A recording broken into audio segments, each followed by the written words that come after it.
तो पार्ट 1 में आपको मैंने उत्तरायण की ऋतुओं का वर्णन किया था। अब मैं आपको ले चलता हूँ दक्षिणायन। दक्षिणायन में क्या है? दक्षिणायन को विसर्ग काल कहा है या दक्षिणी संक्रांति। संक्रांति देखिए, मकर संक्रांति पड़ती है, यहाँ पे दक्षिणी संक्रांति का उल्लेख है। ये अवधि होती है 14 जुलाई से 14 जनवरी। इस काल में क्या विशेषता? इस काल में दिन छोटे और रातें बड़ी होती हैं। आप सब जानते हैं, ऐसे कुछ नया नहीं है। इसके अलावा लोग अक्सर किसी भी शुभ कार्य को करने के लिए बचते हैं। मेजबानी करने से हतोत्साहित किया है। इस काल के अंतर्गत 3 अलग अलग ऋतुएं, इसमें भी आपको जैसे है इसमें भी 3 ऋतुओं का में विभक्त किया गया है। पहली ऋतु क्या है? वर्षा ऋतु या मानसून, मानसून भी कह सकते हैं। इस ऋतु में आकाश में बादल छाए रहते हैं। लगभग हर समय, लगभग जैसा भी मौसम हो उसके अनुरूप आमतौर पर बारिश होती है, तूफान आते हैं। मानसून मनुष्य और प्रकृति के लिए सबसे बड़ी राहत लेकर आता है। मानसून सबसे बड़ी राहत लेकर आता है। गर्मी से आदमी ऊब जाता है, परेशान हो जाता है, भयंकर गर्मी पड़ती है, लू चलती है, आदमी घर के बाहर नहीं निकल पाता। तो आदमी सोचता है कि ठंडक हो, थोड़ी सी ठंडक हो। तो पानी नहीं मिलता, जगह जगह पानी खत्म हो जाता है। बारिश जो है हमें आनंद की अनुभूति कराता है। सबसे अच्छा मौसम लगता है जब बारिश होती है ना। सूखी झीलें भर जाती हैं, नदियों में फिर से पानी भर जाता है।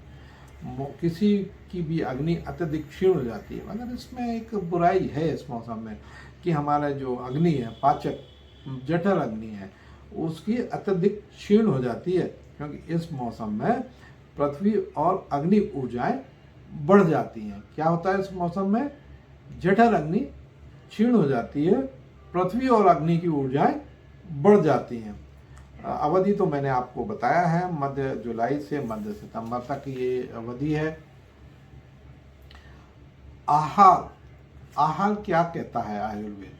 आयुर्वेद में ऋतु चर्चा के अनुसार आपको मानसून के दौरान अधिक खट्टा, मानसून के दौरान अधिक खट्टा, नमकीन और तेली भोजन करना चाहिए।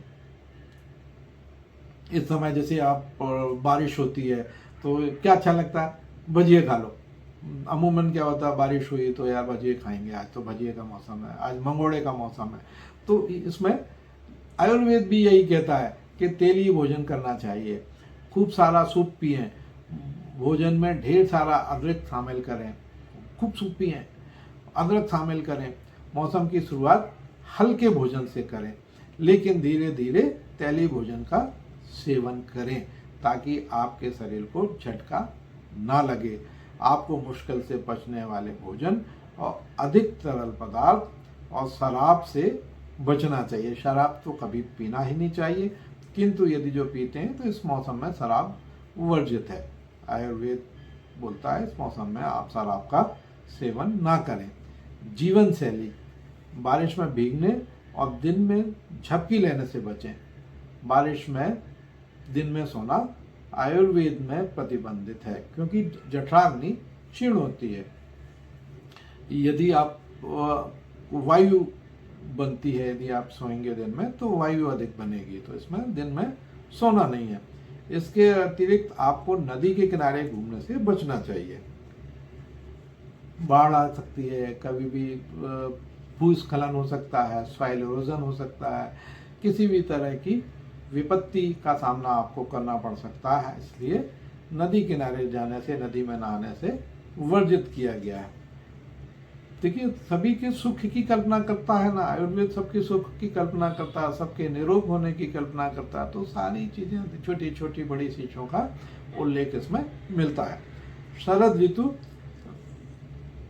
इसके बाद जो आती है शरद ऋतु, यह मौसम बरसात के मौसम के ठीक बाद शुष्कता और गर्मी की का यह मौसम शुष्कता और गर्मी की आखिरी लहर प्रदान करता है। मनुष्य में क्या परिवर्तन होता है? मनुष्य के शरीर में अग्नि और पाचन अग्नि फिर से ताकत हासिल करने लगते हैं।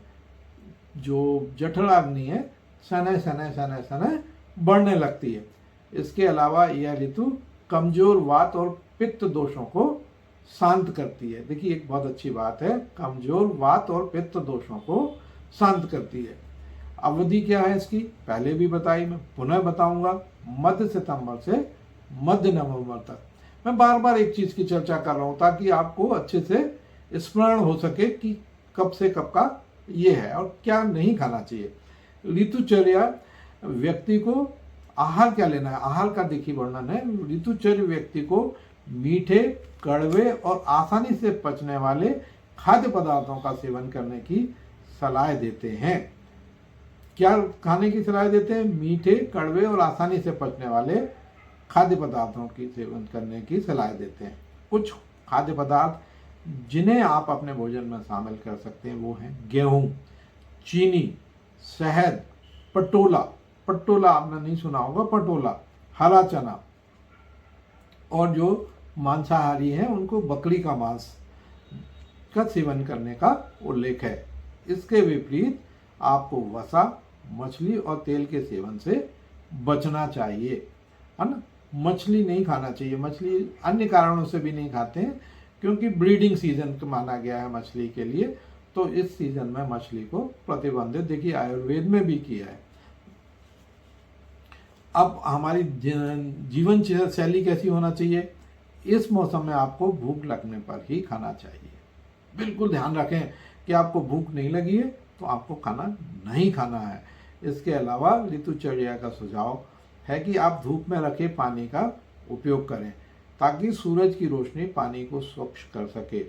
रक्त मोक्षण जैसी पंचकर्म प्रथाओं का चयन भी करने की सिफारिश दी गई है। ठीक है, आपको लाइफ स्टाइल पे बहुत ध्यान देना है। छठी ऋतु है हेमंत ऋतु, और ये शीतकालीन ऋतु इसको कहते हैं। इस मौसम में क्या बदलाव आते हैं? इस मौसम में आपको ठंडी हवा और हवा में हल्की ठंडक महसूस होगी। हेमंत ऋतु के दौरान पृथ्वी और जल तत्व हावी रहते हैं। इसके अलावा यह मौसम व्यक्ति के शरीर में पित्त दोष को शांत करता है। व्यक्ति अपनी सारी शक्ति पुनः प्राप्त कर लेते हैं। एक बहुत अच्छी बात है, इसमें बहुत अच्छी हेल्दी ऋतु मानी गई है। सर्दी की ऋतु को इसमें अच्छी वर्जिश करना चाहिए। आप जितना हैवी व्यायाम कर सकते हो व्यायाम करना चाहिए।